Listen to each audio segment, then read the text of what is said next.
함께 말씀 보겠습니다. 오늘 함께 나눈 하나님 말씀은 로마서 6장 1절부터 11절까지의 말씀입니다. 로마서 6장 1절부터 11절까지 말씀. 네. 오늘은 좀 기니까 한 목소리로 같이 읽을까요? 네. 1절부터 11절까지 어차피 다 같이 읽자고 해도 알아서들 하실 거잖아요. 그러니까 1절부터 11절까지 한 목소리로 같이 읽어보도록 하겠습니다. 1절부터 같이 읽겠습니다. 시작. 그러면 우리가 무엇이라고 말을 해야 하겠습니까? 은혜를 더하게 하려고 여전히 죄 가운데 머물러 있어야 하겠습니까? 그럴 수 없습니다. 우리는 죄에는 죽은 사람인데 어떻게 죄 가운데서 그대로 살 수 있겠습니까? 세례를 받아 그리스도 예수와 하나가 된 우리는 모두 세례를 받을 때 그와 함께 죽었다는 것을 여러분은 알지 못합니까? 그러므로 우리는 세례를 통하여 그의 죽으심과 연합함으로써 그와 함께 묻혔던 것입니다. 그것은 그리스도께서 아버지의 영광으로 말미암아 죽은 사람들 가운데서 살아나신 것과 같이 우리도 또한 새 생명 안에서 살아가기 위함입니다. 우리가 그의 죽으심과 같은 죽음을 죽어서 그와 연합하는 사람이 되었으면 우리는 부활에 있어서도 또한 그와 연합하는 사람이 될 것입니다. 우리의 옛사람이 그리스도와 함께 십자가에 달려 죽은 것은 죄의 몸을 멸하여서 우리가 다시는 죄의 노예가 되지 않게 하려는 것임을 우리는 압니다. 죽은 사람은 이미 죄의 세력에서 해방되었습니다. 우리가 그리스도와 함께 죽었으면 그와 함께 우리도 또한 살아날 것임을 믿습니다. 우리가 알기로 그리스도께서는 죽은 사람들 가운데서 살아나셔서 다시는 죽지 않으시며 다시는 죽음이 그를 지배하지 못합니다. 그리스도께서 죽으신 죽음은 죄에 대해서 단번에 죽으신 것이요 그분이 사시는 삶은 하나님을 위하여 사시는 것입니다. 이와 같이 여러분도 죄에 대해서는 죽은 사람이요 하나님을 위해서는 그리스도 예수 안에서 살고 있는 사람이라는 것을 알아야 합니다. 아멘. 네, 오늘 조금 길었던 본문인데 그래도 다 읽으니까 좋죠? 네, 좋다고 생각하고 진행하겠습니다.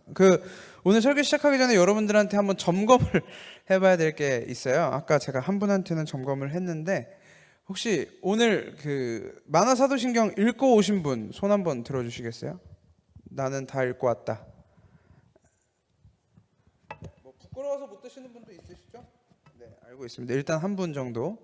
네. 또 없으신가요? 네. 괜찮아요. 이거 뭐라고 하려는 게 아니라 왜냐면 오늘 설교를 시작하기 앞서 책에 대한 이야기를 조금 하고 지나가야 돼서 저 사람이 왜 갑자기 저런 이야기를 하나를 여러분들이 이해하려면 책을 읽어오면 도움이 됐을 것 같다라는 마음에서 물어봤습니다. 예, 들어가서 읽어보시고요. 그래서 혹시 또 있으신 분? 네, 그냥 갈게요. 예, 저희가 이제 한 7주 정도 사도신경에 대해서 이야기하고 있죠. 그래서 우리가 이 만화 사도신경이라는 책의 커리큘럼을 따라서 진행을 하고 있어요. 근데 오늘 아까 그 질문을 왜 했냐면 오늘 같은 경우는 이 책의 이 파트에 대해서 좀 이의를 제기하면서 시작해야 될 것 같아서 이제 이 이야기를 꺼냈습니다. 혹시 선우자매는 읽었다고 했으니까 제가 어떤 부분에서 이의를 제기하려고 하는지 혹시 예상이 될까요? 몰라도 돼요. 이러니까 손을 안 드는 건가? 손들만 자꾸 물어봐서 혹시? 소생과 부활. 좋아요. 이런 대답도 좋아요. 왜냐면 그게 오늘 핵심이긴 하거든. 오늘 이야기의 핵심이긴 한데 그 부분은 제가 동의하는 부분이기도 하고 어떤 부분에서 이의를 제기하려고 하냐면 보신 분은 잘 기억하면서 들으세요. 이번에 부활이라는 파트가 사실은 굉장히 중요한 파트예요. 예수님 얘기하면서 다 중요하다고 하고 있는데 부활도 이제 굉장히 중요한 파트인데 이제 이 책의 저자도 계속해서 사도신경을 이야기할 때 뭘 가지고 이야기했냐면 이 믿음을 전제로 해왔다라는 거죠. 이 사도신경 첫 번째 문장부터 마지막 문장까지 결국에는 우리는 믿음을 전제로 사도신경을 고백해야 된다라는 이야기를 저도 해왔고, 어떻게 보면 이 책의 저자도 그 큰 틀 안에서 움직이고 있었어요. 그런데 오늘 이 부활 파트에 와서는 이분이 어떤 거를 굉장히 많이 시도하냐면 증거 제시를 굉장히 많이 시도했어요. 이렇기 때문에 부활은 사실이다, 이렇기 때문에 부활은 확실한 것이다 라는 증거들을 많이 이제 제출을 했거든요. 책 속에서 뭐 부활이 사실이라는 뭐 직접적인 증거, 그 다음에 뭐 간접적인 증거, 뭐 증언들 막 이러면서 이제 이 부활에 대한 증거 파트를 꽤 많은 분량으로 이제 가져가 버렸어요. 그런데 우리가 첫 시간부터 가끔 이제 계속 다뤘지만 성경은 우리한테 뭔가를 증명하라고 이야기하진 않아요. 너희가 세상의 이치를 판단해서, 너희가 세상의 현상을 바라보고, 너희가 과학적인 어떤 이치들을 연결해서 너희 안에 살아있고 너희 위에 살아있고 이 세상을 창조한 나를 증명해봐라, 나를 발견해봐라 라고 하나님은 이야기하지 않는다라는 거죠. 하나님은 성경 어디에도 너희가 나를 증명하라라고 이야기하고 있지 않습니다. 특히 하나님이 우리를 구원하셨다라는 사실에 대해서는 더더욱 증명할 수도 없고 증명하라고 요구하시지도 않는다라는 거죠. 성경은 언제나 우리에게 믿음을 요구하고 있습니다. 눈으로 보고 귀로 듣고 너희가 손으로 만지고 감각을 통해 경험한 것을 가지고 하나님께 나오라고 하지 않고, 내가 너희에게 준 믿음, 그거 하나 가지고 나한테 나오라 라고 이야기하고 있어요. 성경에서 여러 곳에서 등장하는 것처럼 구원, 우리의 구원은 언제나 믿음에서 비롯된다는 거죠. 여러분들이 다 외우고 계실 요한복음 3장 16절에도 하나님이 세상을 이처럼 사랑하사 독생자를 주셨으니 이는 저를 믿는 자마다 멸망치 않고 영생을 얻게 하려 하심이라. 요한복음 1장 12절, 영접하는 자 곧 그의 이름을 믿는 자들에게는 하나님의 자녀가 되는 권세를 주셨으니 의인은 오직 믿음으로 말미암아 살리라. 너희는 그 은혜에 의하여 믿음으로 말미암아 구원을 받았으니. 이거 이제 몇 개만 추려온 건데 이 성도의 근간은 그래서 믿음이어야 한다는 거예요. 그거 외에는, 믿음 외에는 내가 성도라는 것을 자처할 수가 없어요. 왜냐하면 세상에 그렇지 않다라는 것을 증명할 수 있는 것들이 훨씬 더 많거든요. 그래서 제가 사도신경을 진행해 오면서 계속해서 이 믿음을 전제로 이야기를 풀어왔었습니다. 이 책의 저자까지도. 그런데 앞서 이야기했던 것처럼 이분이 굉장히 이 책을 잘 끌고 오시다가 이 부활 파트에 와서는 증거 수집에 너무 몰두해 있다라는 것이 안타까웠습니다. 그래서 뭐 제자들이 부활을 증거했다, 제자들이 예수님을 만났다, 근데 제자들이 예수님을 만났는데 그게 환상일 수가 없다, 뭐 예수님의 부활이 실제 있었다, 예수님의 부활 뭐 이런저런 역사적인 근거들, 뭐 제자들의 증언들을 가지고 부활을 입증하고 있는데, 부활을 변증하고 있는데 우리가 그걸 가지고 예수님이 부활하신 것이 사실이구나 라고 알 수는 없다라는 거예요. 설령 이 저자가 주장했던 그 모든 근거들이 거짓으로 판명난다고 하더라도 예수가 부활했다는 사실이 우리 안에서 흔들릴 수는 없다라는 거예요. 그 증명 때문에 흔들린다면 우리의 믿음은 애초에 어떤 최소한의 근거들, 최소한의 증거들을 바탕으로 쌓아져 온 것일 수도 있다라는 겁니다. 우리가 세상에서 하나님이 살아계시다는 증거, 예수 그리스도가 살아계시다는 증거, 예수 그리스도가 부활했다라는 증거를 토대로 믿고 있었다면 이제 그 증거에 대한 신뢰를 여러분들은 내려놓으셔야 돼요. 내려놓으셔야 돼요. 그게 언제고 무너질 수 있어요. 과학에 대해서 이야기했을 때 과학은 더 발전된 과학이 나오면 그 예전 것은 다 거짓으로 판명난다고 했잖아요. 이 모든 것들도 사실 마찬가지입니다. 이 저자가 증명하는 것들이 거짓으로 판명난다면 우리는 그때 다른 사람들한테 뭐라고 전도하겠어요? 이걸 가지고 전도했었는데, 이걸 근거로 전도했었는데 그 다음엔 뭘 가지고 전도하겠냐라는 거죠. 그래서 히브리서 11장은 믿음은 바라는 것들의 실상이요 보지 못하는 것들의 증거라고 이야기했습니다. 우리가 아직 눈에 보이지 않는 것들, 우리가 여전히 바라고 있는 것들, 바라고 있다라는 건 아직 내 것이 되지 않았다라는 거잖아요. 그러니까 소망을 하는 거잖아요. 바라는 것들의 실상, 내 눈에 없지만 내 눈에 있는 것처럼 보이는 그거, 눈에 보이지 않는 것들의 증거, 내가 눈으로 보고 손으로 만져서 증명을 해낼 수는 없지만 내 믿음이 증거다, 내가 믿음을 가지고 있다는 것이 증거다라고 이야기하는 게 믿음이라는 거예요. 그러니까 세상에 나가서 그리스도를 믿는다라고 얘기하면 미친놈 소리 듣는 거예요. 아, 쟤 광신도다, 쟤 예수의 미친놈이다, 쟤 정신병자다라는 이야기를 그리스도인들은 들어야 돼요. 이런 모욕적인 것처럼 보이는 비난을 우리는 들어야 돼요. 근데 우리가 왜 이런 비난을 듣기 싫어하죠? 우리의 믿음이 목사들한테 가 있었을 때가 되게 많았어요. 교회에 있었을 때가 되게 많았어요. 그 한때 작년 이맘때쯤 한창 이슈를 몰고 다녔던 우리 교회랑 이름도 비슷한 그 교회에 심호하시는 목사님 계시죠? 그분이 이런 얘기를 했었어요. 성도라면 담임 목사가 빤스를 벗으라고 해도 벗어야 성도다, 이런 얘기를 했었거든요. 이런 얘기를 들으면서 아멘 하고 있는 사람들이 그 앞에 가득 있다니까요. 그러니까 그 욕을 먹는 거예요. 저런 광신도들, 저런 미친놈들 소리를 듣는 거예요. 근데 우리의 믿음이 진정으로 하나님 앞에 있다면 우리도 또한 그 이야기를 들어요. 근데 그건 칭찬이에요. 오히려 우리의 믿음이, 우리의 고백이, 우리의 맹신이, 물론 우리가 뭘 믿는지는 알아야죠. 그렇기 때문에 우리가 사도신경을 하는 거잖아요. 뭘 믿는지는 알아야 하지만 우리의 믿음이 하나님께로만 향해 있다면 우리는 광신도라는 소리를 들으면서도, 미친놈이라는 소리를 들으면서도 우리는 기뻐할 수 있어야 된다. 왜? 세상 사람들이 볼 땐 터무니없는 이야기거든요. 야, 하나님이 창조했다는 근거를 대봐라. 난 믿는데? 그래, 대화하지 말자. 이렇게 돼버린단 말이죠. 그래서 우리가 무엇을 이야기하든, 사도신경에서 이야기하는 것들을 이야기하든, 아니면 성경의 다른 어떤 부분을 이야기하든, 우리가 그 믿음의 전제들에 대해서는 알아야 하지만, 여러 번 이야기했듯이 우리가 무엇을 믿고 이 믿음이 무엇을 이야기하고 있는지는 알아야 하지만 결국에는 믿음에서 시작하는 수밖에 없다. 성경은 어떻게 믿을래? 라고 하면 할 말이 없어지잖아요.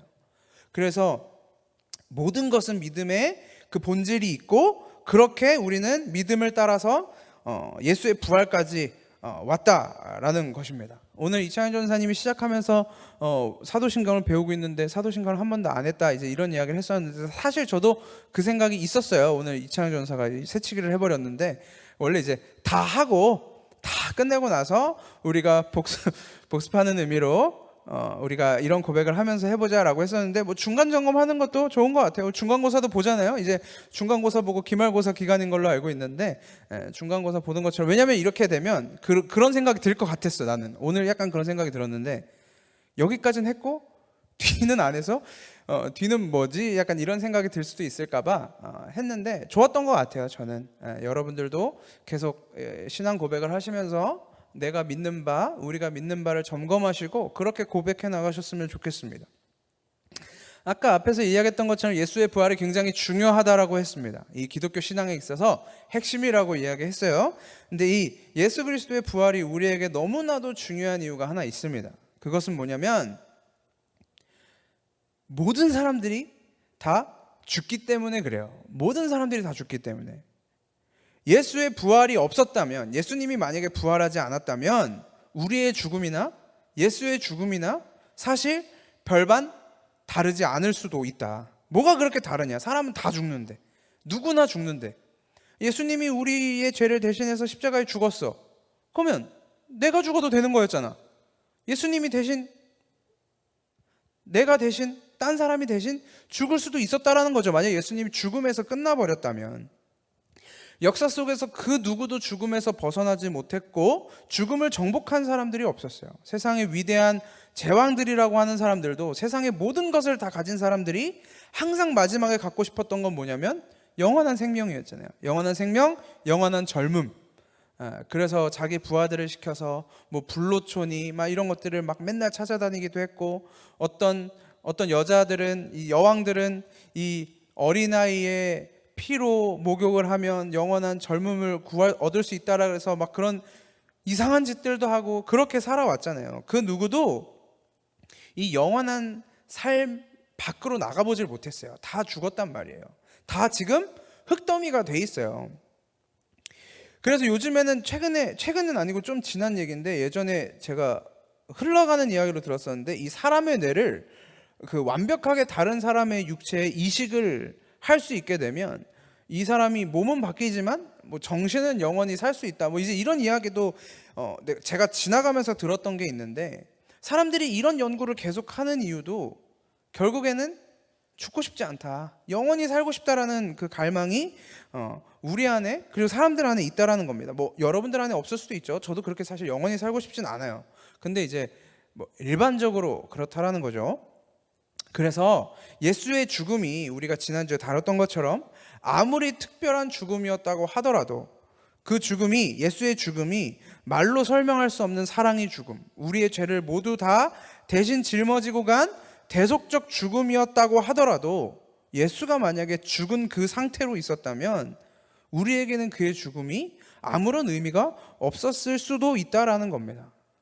그래서 예수는 죽음 후에 반드시 부활하셨어야만 해요. 그래서 부활이 기독교의 수많은 믿음을 요구하는 일들 중에 가장 어려운 신앙이라고 하더라도 우리는 이 부활의 구간을 넘어가야 합니다. 이 부활이 무슨 의미가 있고 이 부활이 나와 무슨 상관이 있는지까지 우리는 넘어가야 되는 거죠. 예수가 부활했다라는 것, 예수님이 죽음에서 머물지 않으시고 살아났다라는 것은 그의 결국, 그 예수의 결말이 죽음에서 끝나지 않았다라는 거죠. 죽음 너머에 예수가 무언가가 계속해서 이루어지고 있다라는 겁니다. 지구상의 모든 인간들이 최후에 도달하는 죽음이 아니라 그 최후라고 생각되는 죽음 너머에 그가 살아났다라는 거예요. 그러면 예수는 이 죽음과, 인간이 모든 피조물이 이 땅에서 죽어야 되는 원인과 관계 없다라는 결론이 나오는 거죠. 모든 인간이 이 땅에서, 모든 피조물이 이 땅에서 왜 죽죠? 죄 때문에. 죄의 삭은 사망이라. 그래서 모든 인간들이 죽는단 말이에요. 그래서 예수가 우리의 죄를 다 짊어지고 죽었다가 살아나지 못했으면 예수님도 그냥 우리와 별반 다를 바 없는 존재로 끝나버리는 거예요. 근데 그가 그 죄를 지고 죽으신 후에 다시 살아나셨다라는 거, 그는 더 이상 죄와 상관이 없다라는 것을 성경은 드러내고 있다라는 겁니다. 하나님이 그를 저주 가운데로 놓으셔서 십자가에 달려 죽으셨지만 하나님이 그를 부활시키심으로 그의 존재를 인정, 너 죄 없음 인정하는 것으로 예수가 끝났다라는, 예수의 결말이 완성되었다라는 거예요. 그의 부활은, 예수의 부활은 죄로 인해 죽은 것으로부터 완전히 새로운 상태로 변화됐다라는 것을 의미한다고 성경은 이야기하고 있습니다. 아까 선우자매가 잠깐 이야기해줬던 것처럼 책에서는 이 부활을 두 가지로 분류하고 있어요. 그게 첫 번째는 소생입니다. 소생을 이야기하고 부활을 이야기해요. 우리가 흔히 부활을 이야기할 때 우리는 사실 소생과 부활로 구분을 하지 않았을 겁니다. 대부분은 그렇게 부활을 하지 않았겠지만 우리가 부활이라는 단어를 들었을 때 아마 이제 다들 죽었다가 살아난 상태를 부활했다라고 아마 여러분들도 이해하고 계셨을 겁니다. 그런데 성경을 자세히 들여다보면 만약에 그 부활이 부활이라면 성경에 부활한 사람은 생각보다 좀 있어요. 부활한 사람이 성경 안에서 꽤 있습니다. 예수님 오시기 전에도 있어요. 그 엘리야 시대 때 사르밧 과부의 이야기를 혹시 아실지 모르겠지만 이 사르밧 과부의 아들이 죽습니다. 근데 엘리야가 그 사르밧 과부의 아들이 죽은 것을 알고 하나님의 말씀을 듣고 그에게 가서 그 아들을 살려내요. 죽은 아들을 다시 살려냅니다. 그리고 예수님이 이 땅에 계실 때도 뭐 유명한 사건이 있죠. 나사로 이야기. 나사로가 죽어서 묻은 지 4일이나 지나서, 나흘이 지나서 이제 시체 썩는 냄새가 나기 시작했대요. 성경의 증언에 따르면 무덤에서 시체 썩는 냄새가 나기 시작했는데 예수님이 나사로야 나오라, 이 한마디에 이 나사로가 붕대를 감고 무덤 밖으로 나왔다라는 증언들이 있죠. 뿐만 아니라 그 야이로의 딸이 아픈 중에 구해달라고, 고쳐달라고 했을 때 이 하혈이 있는 여인이 지체시키는 바람에 자기의 구원을 위해서 지체시키는 바람에 야이로의 딸이 죽었었지만 소녀야 일어나라 달리다굼이라고 하는 이 그 멘트가 나오는 그 이야기, 그 야이로의 딸도 살아납니다. 그리고 우리 누가복음 큐티 할 때도 잠깐 나눴던 나인성 과부의 아들도 있죠. 예수님이 살리신 자 중에.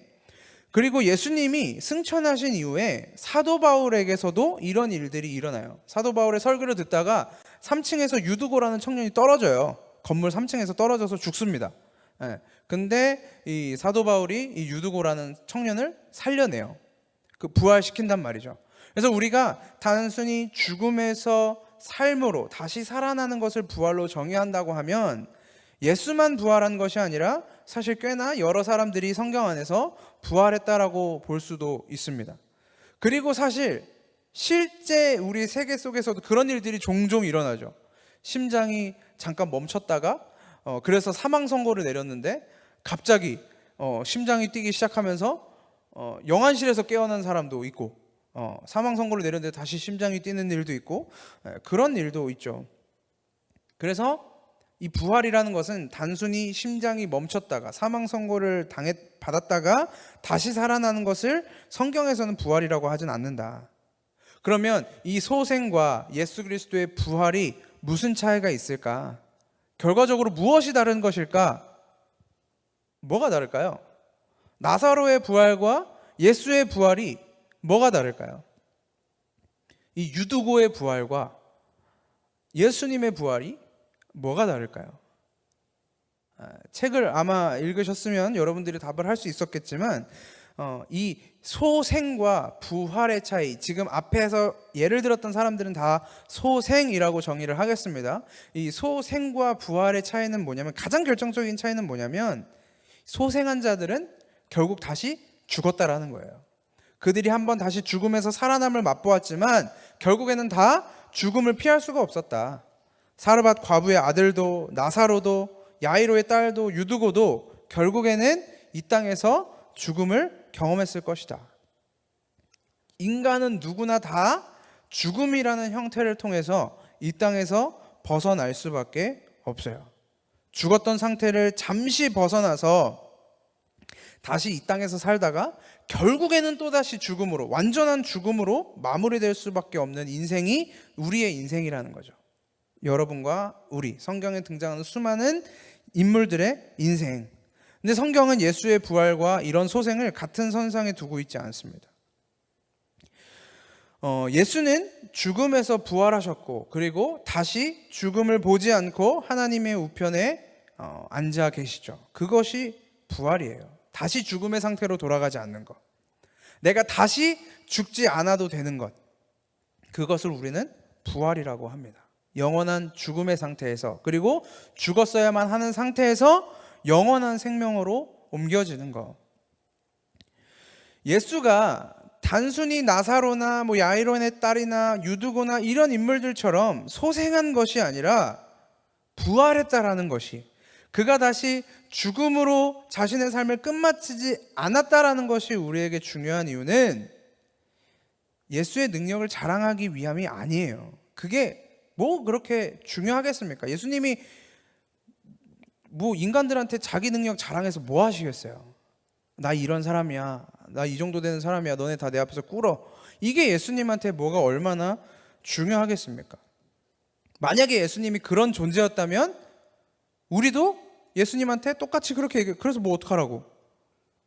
그래, 너 능력 있다, 너 좋겠다, 그래서 뭐 어떡하라고? 라는 이야기가 우리에게도 나올 수밖에 없겠죠. 그런 결론에 도달할 수밖에 없어요. 왜냐하면 예수는 부활했지만 나는 못했거든.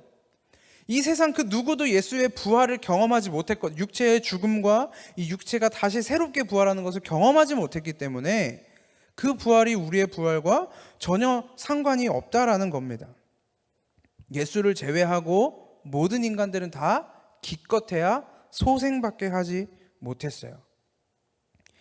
그래서 예수의 부활은 단순히 자기의 능력을 과시하거나 하나님이 예수의 죽음에 대한 반대, 나는 동의하지 않는다, 예수는 죄가 없었던 존재다 라는 것을 증명하기 위한 일만은 아니었다라는 겁니다.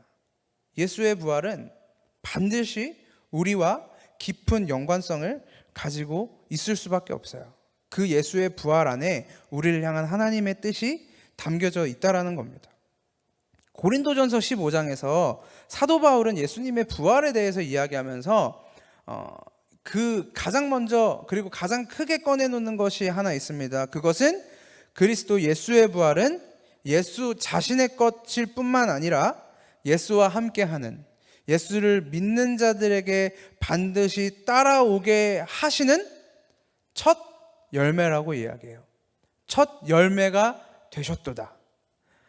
구약의 이 첫 열매라는 이 이야기가 등장하는데, 여러분 들어보셨을지 모르겠어요. 이 초실절이라고 하는 이스라엘 백성들이, 유대인들이 지켜야 하는, 언제 어디에 있든 이 날만 되면 예루살렘 성전에 모여서 제사를 드려야 하는 3대 절기 중에 하나인데, 그게 초실절이에요.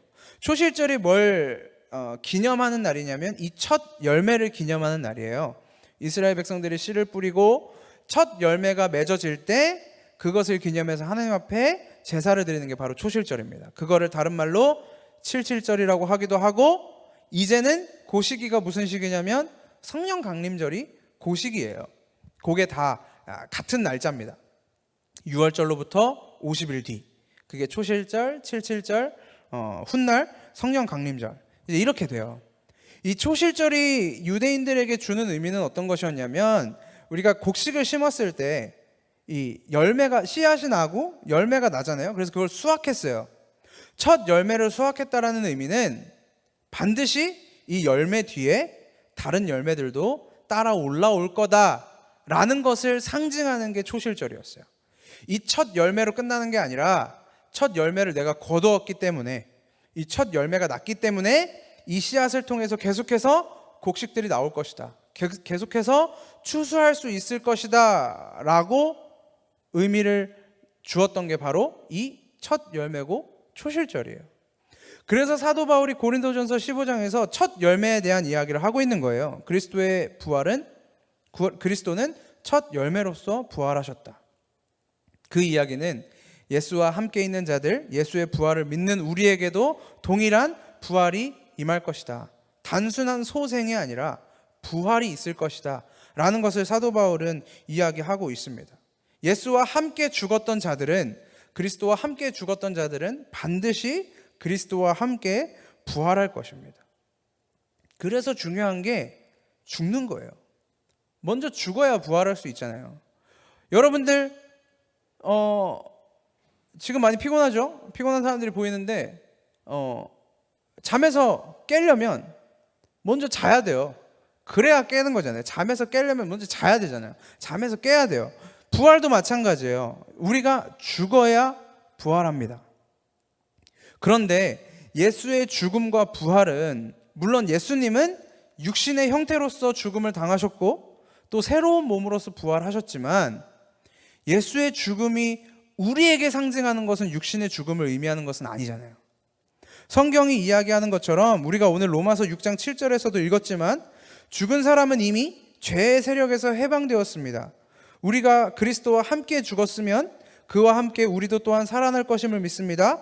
우리가 알기로 그리스도께서는 죽은 사람들 가운데서 살아나셔서 다시는 죽지 않으시며 다시는 죽음이 그를 지배하지 못한다라고 이야기하잖아요. 맨 처음에 죽은 사람은 죄의 세력으로부터 해방된 거예요. 예수님이 죽으신 건 우리를 죄로부터 죽이신 거란 말이죠. 우리는 죄에 대해서 죽은 거예요. 예수님이 육신이 십자가에 달려서 죽으신 것처럼, 그래서 예수님이 더 이상 그 육신 속에 있지 못하신 것처럼, 예수 그리스도의 죽음 때문에 우리는 더 이상 죄 가운데 가두어질 수 없다라는 겁니다. 우리는 죄에 대해서 죽은 거예요. 죄는 이제 더 이상 우리를 주장하지 못한다라는 거예요.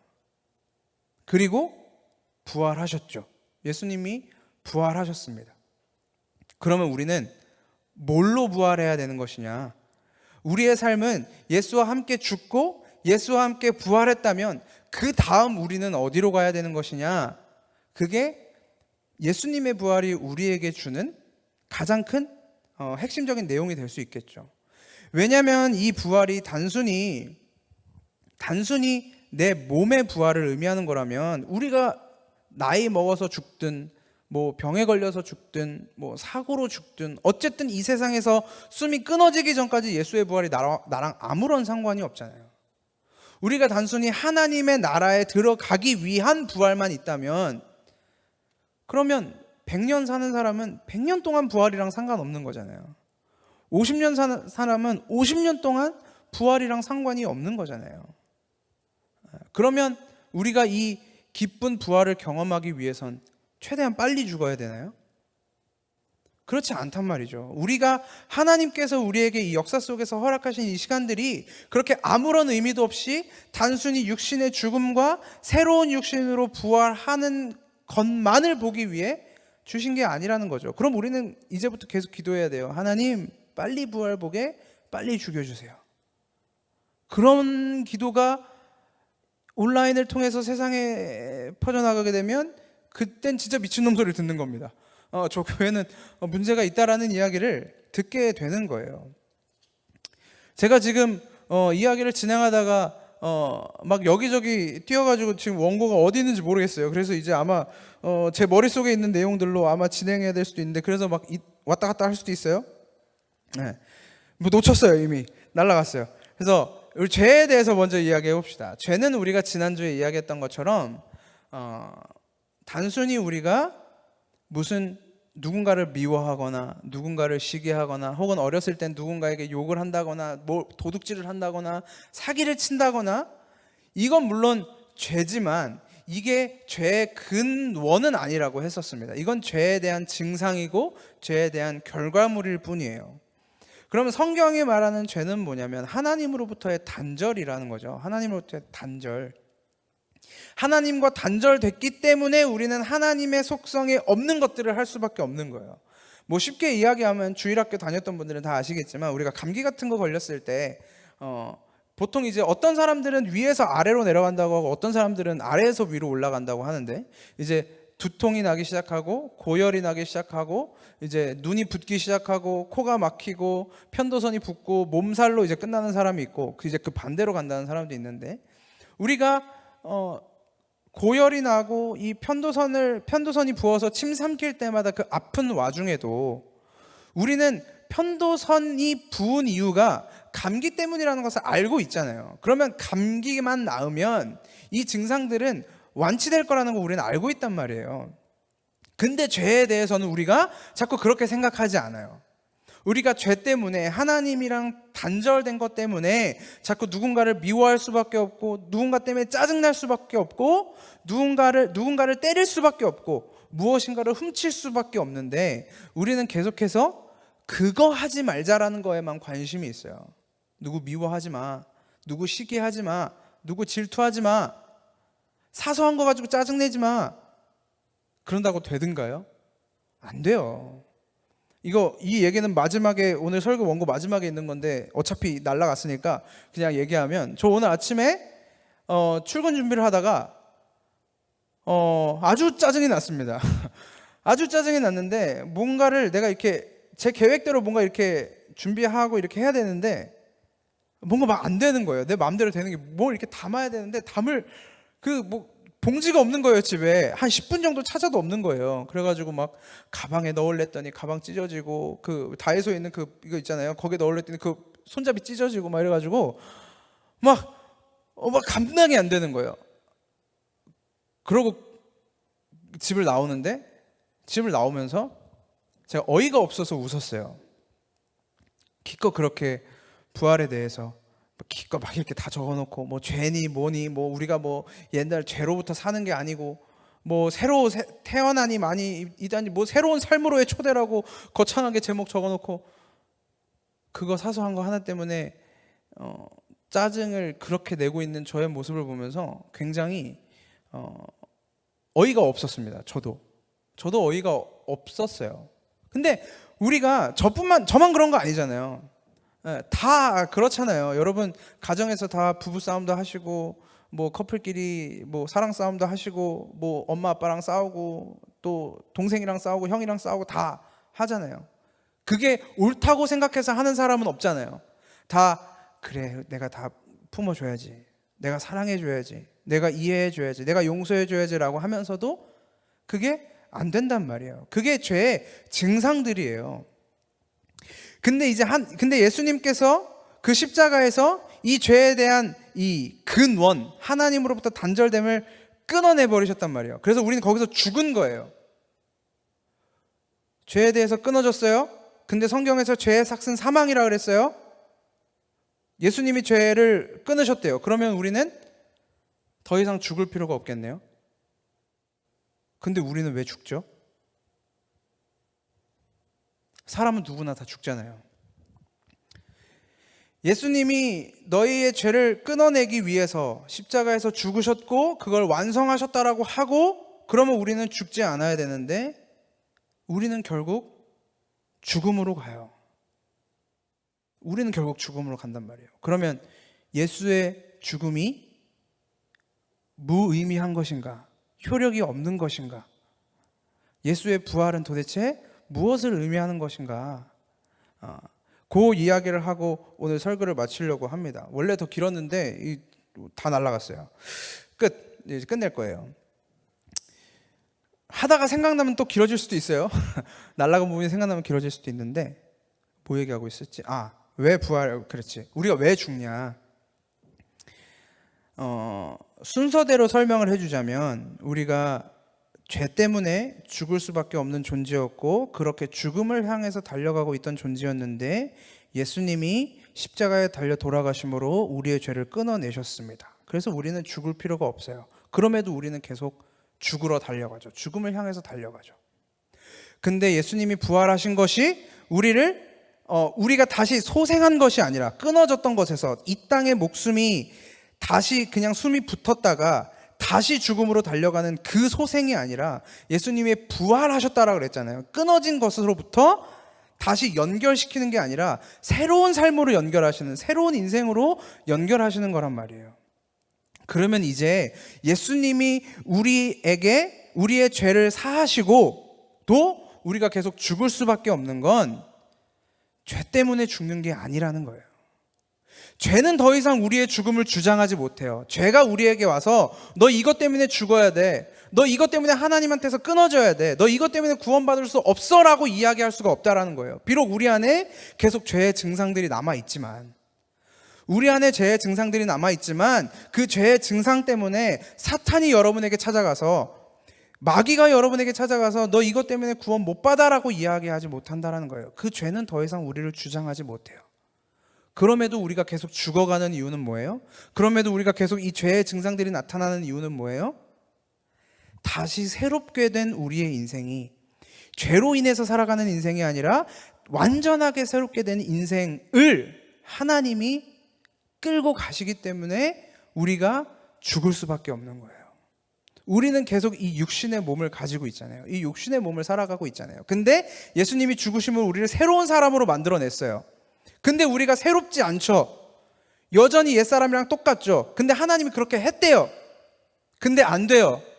그럼 하나님이 어떻게 하겠어요? 만들어 가시는 거예요. 너가 구원에 합당한 자로, 내 자식에 걸맞는 자로 하나님이 만들어 가시는 거예요. 그렇기 때문에 내가 이 땅에서 계속해서 죽어갈 수밖에 없는 거예요. 누군가를 미워할 때, 누군가를 싫어할 때, 누군가에게 시기와 질투가 날 때 하나님이 내 안에 살아있는 그 죄를 죽여가시면서, 그래서 내가 죽을 것처럼 괴로운 거예요. 제가 오늘 짜증이 났습니다. 그 물건을 챙기면서, 제 준비물들을 챙기면서 짜증이 났습니다. 왜 짜증이 났을까요? 내 계획 속에 이런 일들은 일어났으면 안 됐거든. 내 뜻대로 이게 이렇게 됐으면 안 됐거든. 그래서 짜증이 나는 거예요. 왜? 나는 내가 짜놓은 플랜대로 움직였으면 나는 더 이상 지체되는 것도, 시간도 지체될 필요도 없었는데 그것 때문에 수많은 이 일정의 딜레이들이 생겼거든. 그래서 짜증이 나는 거예요.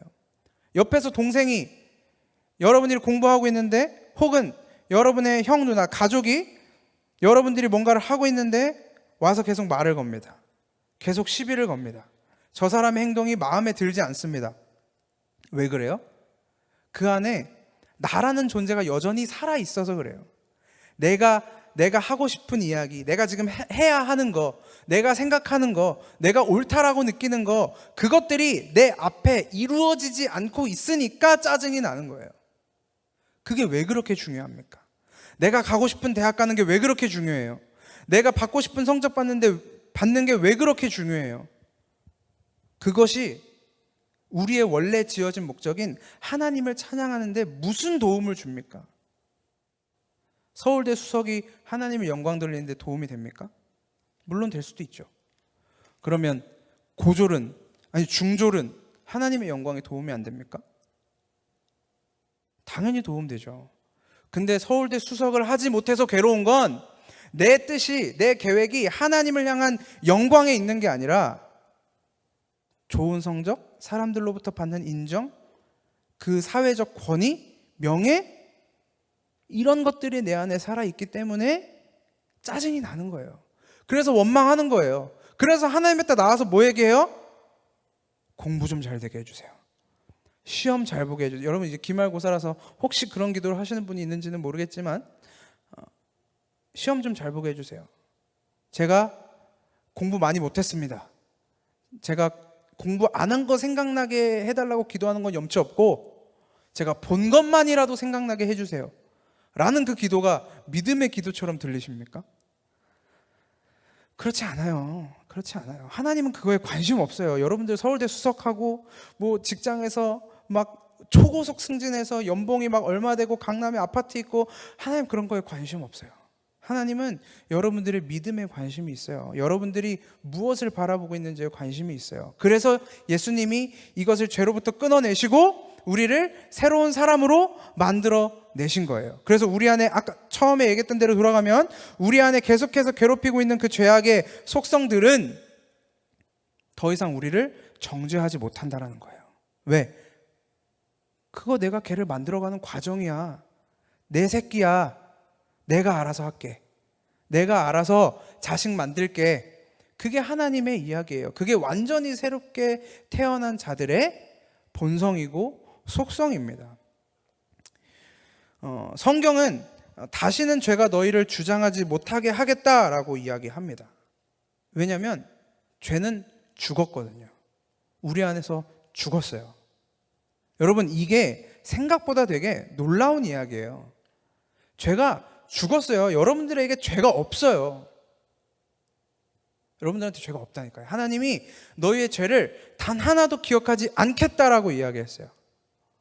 하나님은 시간 안에 존재하시는 분이 아닙니다. 과거, 현재, 미래 그 모든 죄를 하나님이 기억하시지 않겠다라고 했어요. 근데 우리는 계속해서 하나님 내 죄를 용서하여 주십시오. 내 죄를 용서하여 주십시오 라고 이야기하고 있다라는 겁니다. 지난주에도 얘기했듯이 우리가 여전히 죄의 흔적들이 있다는 건 기억해야 돼요. 근데 우리가 이 죄로 살아가는 게 아니라 하나님이 우리에게 부어주시는 그 의로 살아가는 거라는 거. 여러분들이 이 예수 그리스도의 부활을 생각하시면서 이 자리까지 나아갔으면 좋겠습니다. 마무리를 하려고 마지막 문단으로 왔는데 이미 다 했네요. 이미 다 했어요. 이렇게 제가 여기 청년부 예배 와가지고 이렇게 원고를 놓쳐본 것도 처음인데 되게 짜증이 나겠죠, 여러분? 얼마나 짜증이 날까요? 제가 지금 이거를 6페이지의 분량의 이 원고를 나름대로 이 틀을 따라서 써왔는데 이렇게 길을 잃고 헤매면 제가 지금 얼마나 짜증이 날까요? 생각보다 짜증이 많이 납니다. 그러나 이 짜증도 내가 덜 죽어서 그래요. 내가 하고 싶은 이야기가 있었는데, 내가 그려놓은 그림이 있었는데, 아마 제가 하고 싶은 이야기 못한 거 많을 거예요. 물론 이건 제가 좀 부족한 것도 있겠죠, 당연히. 아마 다음 주엔 더 열심히 준비할 거예요, 길을 잃지 않도록. 그런데 그럼에도 불구하고 제가 그럴 수 있을지 모르겠지만 기쁨으로 이 예배를 마무리할 수 있는 것은 하나님이 오늘 저와 여러분을 통해서, 이 말씀을 통해서, 우리가 지금 진행하고 있는 만화사도신경을 통해서 여러분들에게 이 하나님이 주시는, 예수의 부활이 주시는 그 새로운 삶, 여러분들이 그 전에 살던 삶이 아니라 완전히 새로운 삶으로 여러분을 초대해 들어가실 것이라는 것을 믿음으로 나아갈 수 있기 때문에 저는 최대한 기쁜 마음으로 오늘 예배를 마치려고 합니다.